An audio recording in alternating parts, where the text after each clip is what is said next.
Welcome to the Vikings Now. I am your host, Patrick Seatman. We have a loaded show for you guys today as the Vikings are making moves, and they could be making a move on Mecole Hardman. We're also going to be diving into two of the latest mock drafts dropped by Todd, McShay, and Daniel Jeremiah. And I just want to preface this, guys.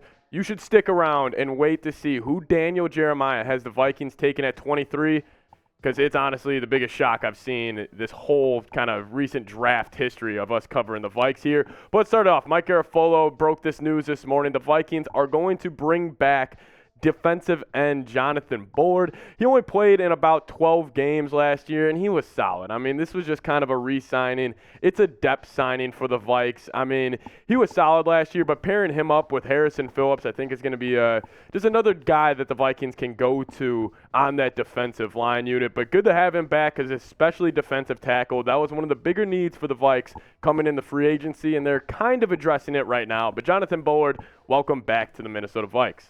And I will say, we are in a race right now with our Saints channel and our Broncos channel. You know the rivalry the Vikings have with the Saints, and we are down by just over 1,500 subscribers. So, guys, go down there, hit that subscribe button. We got a little competition here in the Chat Sports office where we're racing to see who can hit 15,000 subs before the next channel. I'm thinking we can pull it off. We're in last right now, but go down there, hit that subscribe button.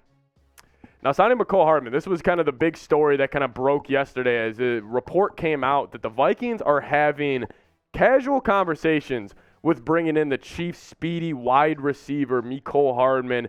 And honestly, before we kind of dive into this, I would love it. Mecole Hardman has had a great start to his NFL career in Kansas City. He is that burner. He is that over-the-top threat for the Kansas City Chiefs. And he started off with a bang. I mean, 20 yards per catch in his rookie season in the NFL. And then he goes to having 560 yards and 13 yards per catch the next season. And then just under 700 yards and just under 12 yards per catch in 2021. But overall, I think this would be fun. I mean, adding a guy like Mecole Hardman next to a Justin Jefferson, next to a KJ Osborn, next to a TJ Hockenson, and then also with the signing of Josh Oliver. I mean, Mecole Hardman, this is a guy where if you're a safety or an opposing linebacker and maybe you just want to take that extra half a second because you are nervous about getting burned over the top, I think this is something the Vikings haven't had in recent years, is a true speedster, a true burner. And I think those types of guys are really, really important in the kind of modern-day NFL offense. So Mecole Hardman, I would be all in on him, but I want to ask you guys this. We'll dive into a little bit more about Hardman here in a second. Do you want to sign Mecole Hardman? You know, let the money work itself out, but give me a S for sign or give me a P for pass. This will be the pinned comment on today's video. So if you get hit with a YouTube ad break, let it play, go down there and answer today's pinned comment. Now just look at this Vikings wide receiver depth chart if you were to add a guy like Hardman to it. I mean, obviously you got top dog in Justin Jefferson, the best wide receiver in the NFL. And then Mecole, slide him at the wide receiver 2 spot, or KJ Osborn. I think those could be interchangeable. Then also you got to think about guys like a Jalen Naylor also there that could be a wide receiver 4. I didn't really include Rager in this. I expect him to be gone. But those 4 I think could be really interesting. And adding speed next to Justin Jefferson with KJ Osborn and TJ Hockenson, I mean, the Vikings would have some of the best weapons in the league, I think. Yes, we wouldn't have the big-name wide receiver 2 that maybe another team has, like the Bengals have with T. Higgins and Jamar Chase. But with these guys, with Hockenson and Osborn, I think it could be elite. And then the 12 personnel they could run, obviously you see Dalvin Cook up there. We're still waiting on a verdict out on what the Vikings will do with him. But, man, if you have Justin Jefferson and Hardman, having those be your 2 wide receivers with the speed threat of Mecole out there, and then obviously TJ Hockenson and Josh Oliver, I mean, you could get really, really creative with this group. And I think Kevin O'Connell will. We know those Sean McVay types of offensive coordinators and head coaches, they love sitting in 2 tight end sets. And with adding Josh Oliver, an elite run-blocking tight end in this free agency period, already having TJ Hockenson, an elite pass-catching tight end, and then you add a speed guy like Mecole Hardman next to a Justin Jefferson, this could get really, really interesting for the Vikes. I would love it. I would love to bring Mecole in. But if they were to bring in Mecole Hardman, what do you guys think the Vikings' biggest need would be? Because right now I think wide receiver 2 is up there, but you can also look at corner. You can also look at inside linebacker. I'm still going corner as the Vikings' biggest need, but I'll ask you guys this. What do you think currently is the Vikings' biggest need? Now let's dive into the 2 mock drafts. And the Todd McShay mock draft, It was fine. I like the pick. He did have the Vikings selecting Quentin Johnston, the wide receiver out of TCU, which I'm fine with. But then, we'll get into the Daniel Jeremiah one here in a second. But this is what McShay had to say about the Vikings drafting Quentin Johnston. He said, I'm switching gears a bit for the Vikings. As I have projected a cornerback here in my first 2 mock drafts. They could still go that way, and as adding Byron Murphy helps fill their immediate hole. At receiver, though, with Adam Thielen gone, I love the idea of Johnston playing on the other side of Justin Jefferson, me too, helping take defensive backs away. The 6'3" Johnston will be an immediate red zone threat in the NFL, and his skills after the catch mean he will break a bunch of tackles and score long touchdowns. Now we can throw up this wide receiver depth chart for a second here. Could you imagine if this is what the Vikings are rolling out next season? Again, next to a guy like T.J. Hockenson and Josh Oliver. I mean, Jefferson next to Quentin Johnston. I would absolutely love it. And then you still got K.J. Osborn being that elite wide receiver 3 for you. But Johnston this past season at TCU, he was fantastic. I mean, he was the real catalyst that led to that TCU championship run. 60 receptions, just over 1,000 yards. That yards per catch sitting just at under 18 and 6 touchdowns. But I will say this about Quentin Johnston.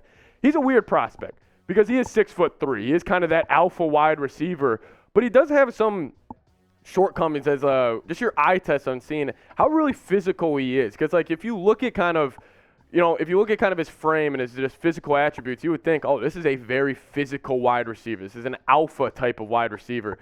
But his film doesn't really translate to that. I think Quentin Johnston, he's a great prospect. I think he's very interesting. I think he's got a little more boom and bust than people think. But Quentin Johnston next to Justin Jefferson and just adding him to that red zone offense with T.J. Hockenson, man, that would be very exciting. So I'll ask you guys this. Do you want to draft a wide receiver into a round 1? You're Kwesi Adofo-Mensah. You're sitting up there at 23.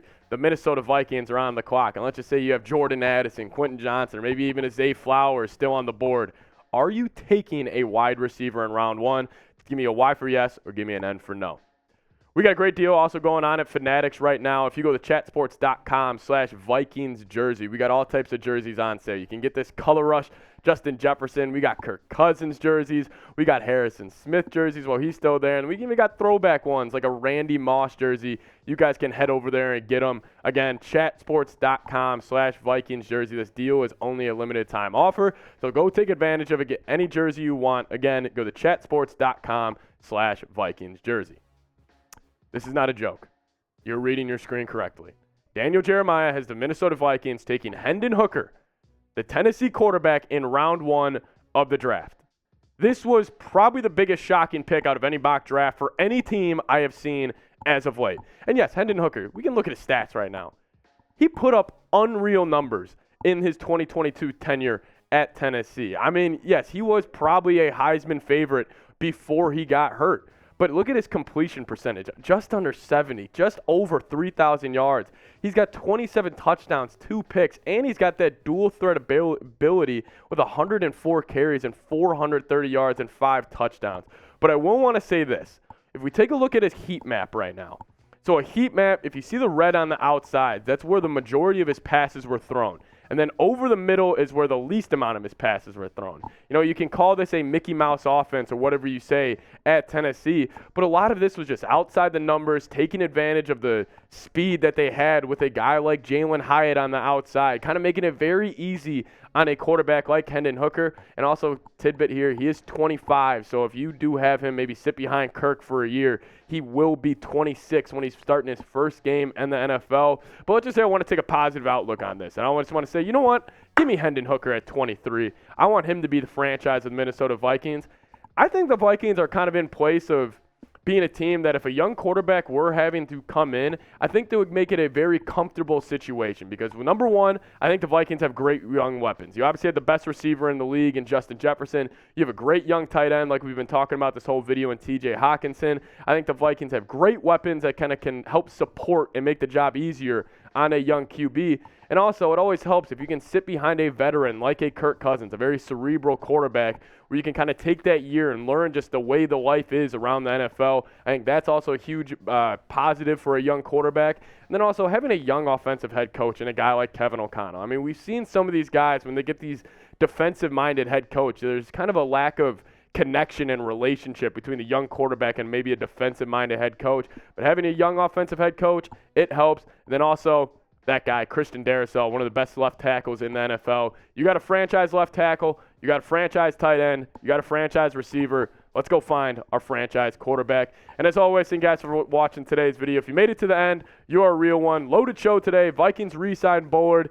Could they sign Mecole Hardman? Drafting Quentin Johnston? Yeah, maybe drafting Hendon Hooker. And as always, shout out producer Coop. Skol Vikes.